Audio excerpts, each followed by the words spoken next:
اللہ رب محمد صلی اللہ علیہ وسلم نحن عباد محمد صلی اللہ علیہ وسلم۔ معزز سامعین کرام، شعبان المعظم کا مبارک مہینہ ہمارے اور آپ کے سروں پہ جلوہ فگن ہے۔ شعبان المعظم کی 15ویں شب کی آمد ہے۔ اس مبارک شب کے حوالے سے چند باتیں میں آپ کے گوش گزار کرتا ہوں۔ حضرت مولائے کائنات حضرت علی کرم اللہ تعالی وجہہ الکریم سے روایت ہے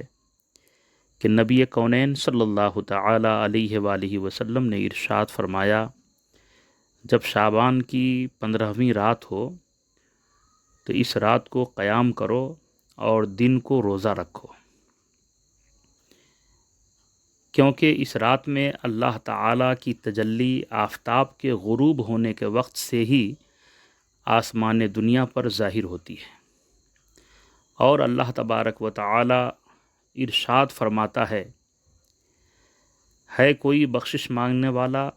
کہ میں اسے بخش دوں، ہے کوئی رزق مانگنے والا کہ میں اسے عطا کروں، ہے کوئی مصیبت زدہ کہ میں اسے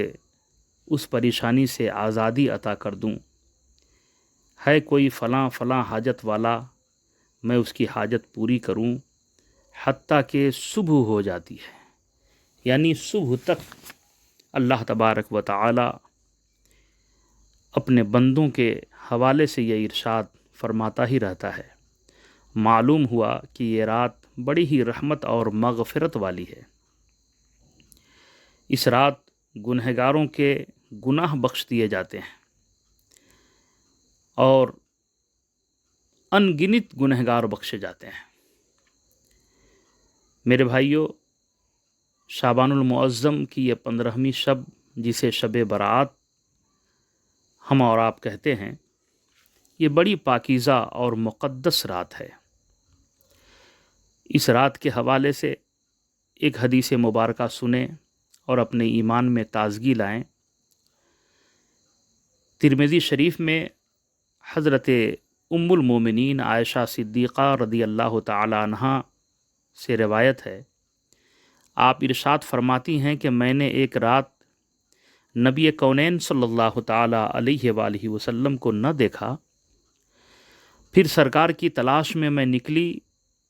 تو قبرستان مدینہ میں مجھے نبی کونین صلی اللہ تعالی علیہ وآلہ وسلم ملے۔ تب آپ نے ارشاد فرمایا، اے عائشہ، کیا تمہیں اس بات کا ڈر تھا کہ اللہ اور اس کا رسول تم پر ظلم کریں گے؟ آپ ارشاد فرماتی ہیں، میں نے عرض کیا، یا رسول اللہ علیہ الصلاۃ والسلام،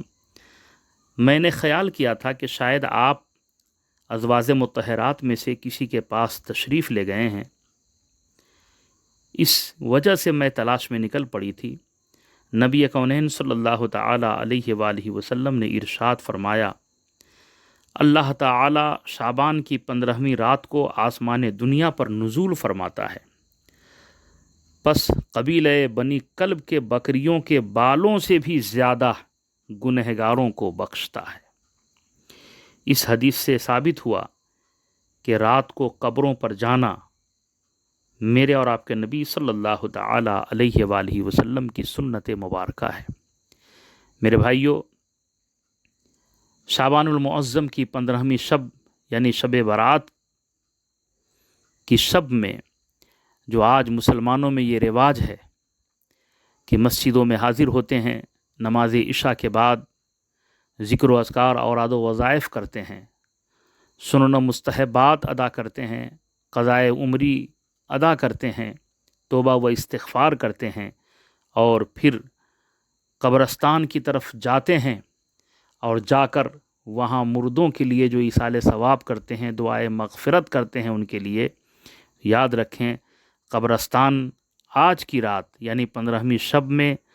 شب برات شریف میں جانا میرے نبی صلی اللہ تعالی علیہ وآلہ وسلم کی سنت مبارکہ ہے، جو میں نے حدیث پاک ابھی آپ کے سامنے پیش کیا ترمذی شریف کی۔ تو یہ میرے نبی صلی اللہ تعالیٰ علیہ وآلہ وسلم کی سنت مبارکہ ہے۔ ام المومنین حضرت عائشہ صدیقہ رضی اللہ تعالیٰ عنہ سے مروی ہے، دوسری روایت آپ سماعت کریں، میرے اور آپ کے نبی صلی اللہ تعالیٰ علیہ وسلم نے ارشاد فرمایا، اے عائشہ تمہیں معلوم ہے اس رات میں کیا ہوتا ہے، یعنی شب برات میں کیا ہوتا ہے؟ آقا ارشاد فرماتے ہیں جو بچہ اس سال میں پیدا ہوتا ہے وہ اس رات میں ہی لکھا جاتا ہے، اور اس سال میں جو آدمی انتقال ہوتے ہیں اللہ تبارک و تعالی ان کے فہرست بھی اسی شب میں حکم دیتا ہے اور ان کی فہرست اسی شب میں تیار کی جاتی ہے، اور اس رات میں ان کے اعمال اٹھائے جاتے ہیں اور اسی رات ان کی رزق اترتے ہیں۔ میرے پیارے بھائیوں، آپ اندازہ فرمائیں ایسی رات جس میں مرنے اور پیدا ہونے والے کی فہرستیں تیار ہو رہی ہیں اور عمل اٹھائے جاتے ہیں اور رزق اترتا ہے، اس رات کی اہمیت سے کون انکار کر سکتا ہے؟ لہٰذا ہمارے لیے ضروری ہے کہ ہم اس رات زیادہ سے زیادہ عبادت کریں، توبہ و استغفار کریں، اوراد و وظائف میں اپنے اوقات کو گزاریں، تاکہ اس حالت میں جب کہ ہمارے عمل اٹھائے جا رہے ہیں ہم یاد الہی میں مشغول ہوں۔ پھر اسی رات اللہ تعالیٰ لاکھوں انسانوں کے گناہ معاف فرماتا ہے، اسی لیے اس رات کا نام شب برات ہے، یعنی گناہ سے چھٹکارے کی رات، نجات کی رات، جہنم سے آزادی ملنے والی رات۔ لہذا میرے بھائیوں، آج کے اس مقدس رات میں